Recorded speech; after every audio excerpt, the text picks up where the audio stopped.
Hey everyone, welcome back into the kitchen for Culinary Wellness Part 2.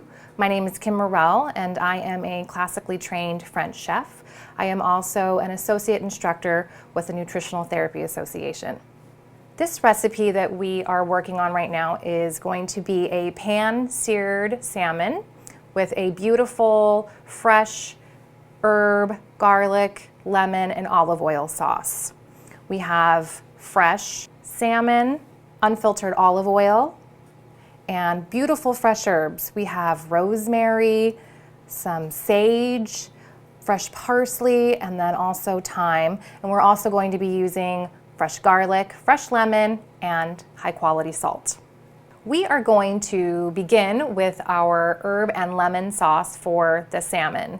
I'm going to start chopping some herbs and garlic, and I just wanted to briefly go over the best way to hold a knife. So you'll notice that this particular knife has a really long handle, and when we're talking about knife use, we are thinking mostly of safety. And so and also we want it to be comfortable. So it's best to kind of choke up, if you will, on the handle of the knife. And I like to put my pointer finger right back here, and my thumb actually kind of rests up here on the top of the blade. And what that does is it gives me a lot of control over this knife. If I were to have my hand way back here on the knife, it'd be a lot more unsteady in my hand, and this way I can keep my fingers out of the food, which is always a good thing. But know that this comes with time, and you know, it's okay to hold it however you're most comfortable and in a way that keeps you safe. Okay, so I've got some parsley here, and with parsley it's fine to just use the stems as well. They're full of lots of antioxidants, and so you don't have to worry so much about picking all of the parsley off. I am going to go ahead and just chop off those rougher ends there. And one of the things we hear the most is that, you know, it takes time to prepare all of these things, and getting more proficient in your knife skills will help you be faster in the kitchen. So I'm just going to give these a nice rough chop, and if you'll notice, I'm using my pointer, or what is that, my middle finger as a guide to kind of help keep that knife and keep my fingers. You'll also notice that I tuck my fingers away from the food, right? We don't want to have our fingers out. That's dangerous. So claw fingers under, the middle finger kind of acts as a guide as I am chopping my way through this. You also want to make sure that you have a nice sharp knife. That's going to make everything easier to do. And you also, if you were to cut yourself, you'll actually tend to have a worse or a deeper cut on a dull knife than you will on a sharp knife. So, and then once again, I'm just going to rough chop this back and forth a couple of times. And then that's going to go right in my bowl.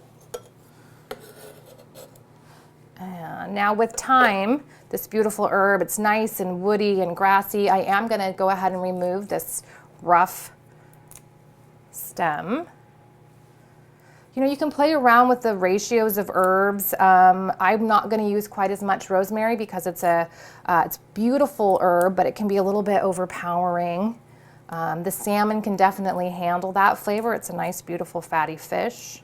But if you were cooking something a little more delicate, you might, you know, play around with that. So we're just peeling these off. And then once again, nice close handle on the knife. And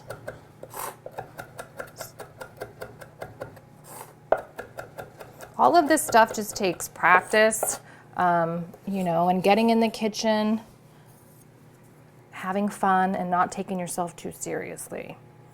I've already removed the woodier stem off that rosemary, and I'm going to make sure that I mince this kind of pretty fine. It's a tougher herb.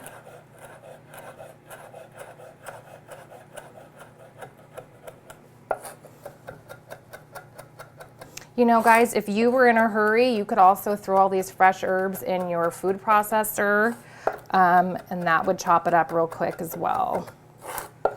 I just think it's good to practice those knife skills. All right, and now we have some sage. Sage is a beautiful velvety, reminds me of Thanksgiving. It's very herbaceous. And this one is fun. We're going to show you a technique called a chiffonade, which is just a fancy word of saying ribbons. So I'm kind of making a little bundle of flat sage leaves here. And I'm going to roll them up. And then use my knife to just cut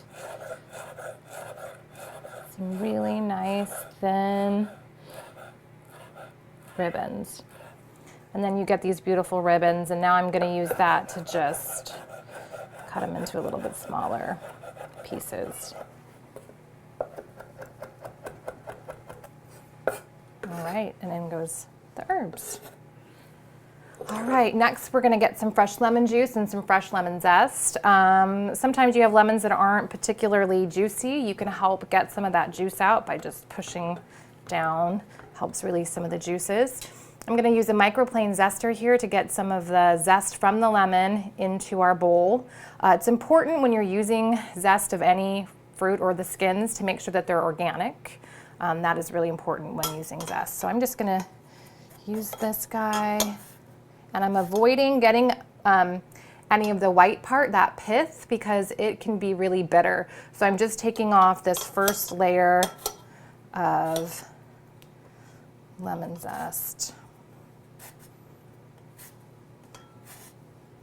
And that looks great.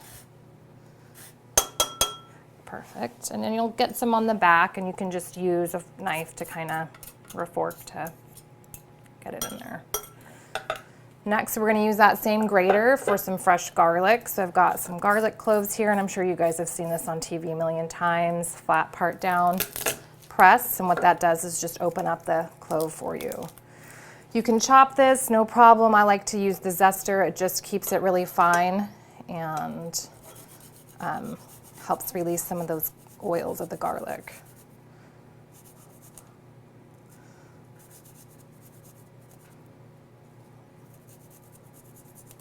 And then we can just scrape the back again. And that's going to go right into the bowl as well.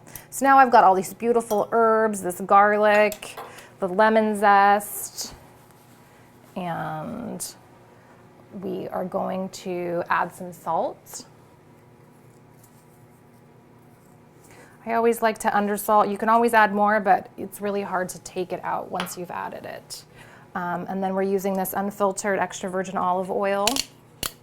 And I'm just trying to make kind of like a thick paste, a sauce that I can spoon over the top of the cooked salmon. So I'm probably going to add 3 or 4 tablespoons, maybe 3 tablespoons here. And then no fancy equipment. We're just going to use this fork to stir it up. And now allowing this to sit is going to really bring out the flavors and all of those herbs and garlic and give it a chance to mellow out. There we go.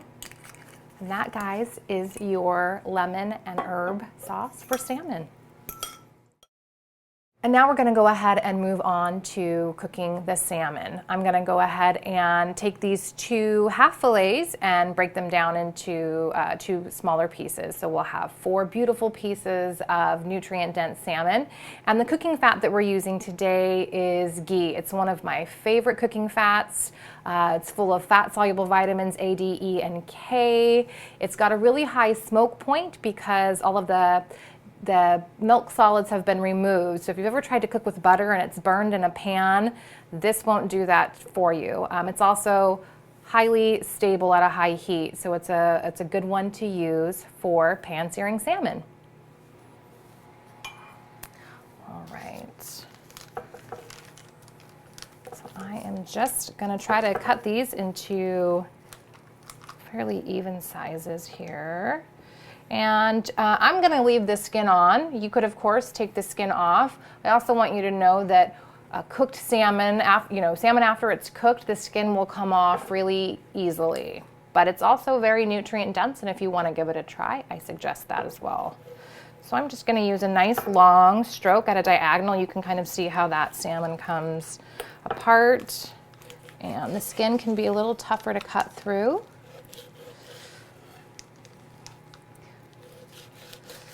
All right, so I've got one fillet, two fillet.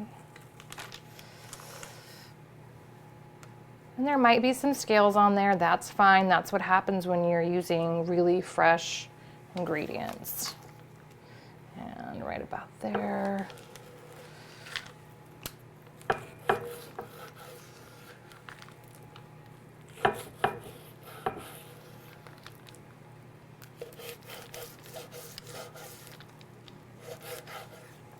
All right, and then we've got our salmon. All right, we went ahead and put the pan on the stove. I've got it at about a medium-high heat. We want to have a nice hot pan when the salmon hits it, and that's going to help us form a beautiful caramelized kind of crust on top of the salmon. It'll prevent it from sticking to the pan. So I'm going to put ghee in here. You want to have kind of a nice layer, nothing crazy. Although, can you really ever have too much ghee? Our ghee just came out of the fridge. Okay, so I'm going to let this melt and kind of see where we're at. Oh, it smells good.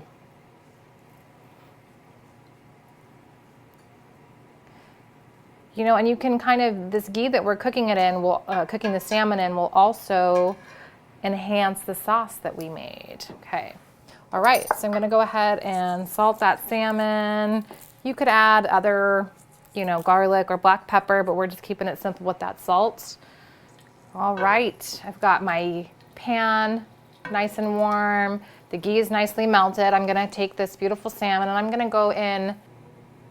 So you're just going to gently place it in there. Make sure you don't throw it in there. You've got that hot fat in there and you would not want that to bounce back at you.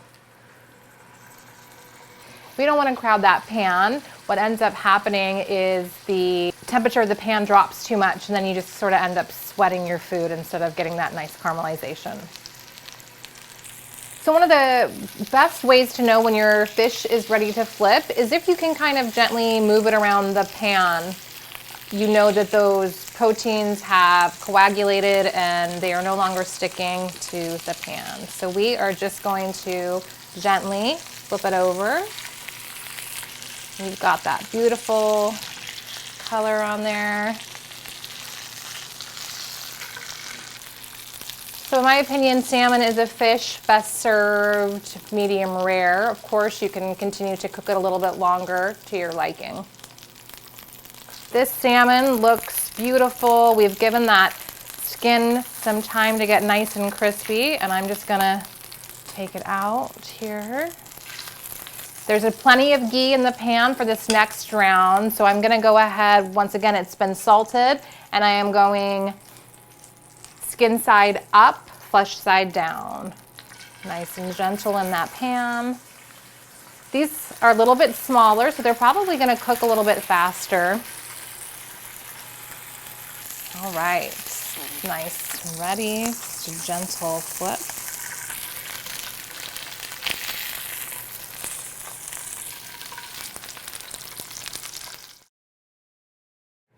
All right, we've got our beautiful salmon here. I'm gonna take that lemon that we zested. I've already cut it in half, and I'm just gonna cut it into some wedges here. And I'm just gonna squeeze a little on there. And those can go just right on the side. I'm gonna grab our sauce. And we're just gonna spoon this beautiful sauce. Oh, it smells good. Right on top here.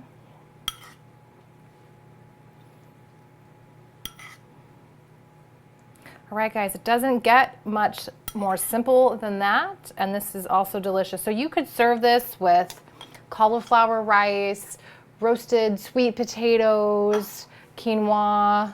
It's a really versatile dish. This sauce would also go great on chicken or pork as well. So we wanted to give you lots of ways to make this dish your own. I wanted to add one last note about the herbs that we've used here on this salmon dish. They not only enhance the flavor and the nutrition of the food, but there are also therapeutic uses. And the beauty of using fresh herbs is, you don't have to worry about dosing or anything like that because it's just real food. So we've got the beautiful parsley that's great for aiding in digestion, the antimicrobial, antibacterial naturally, and are also anti-inflammatory.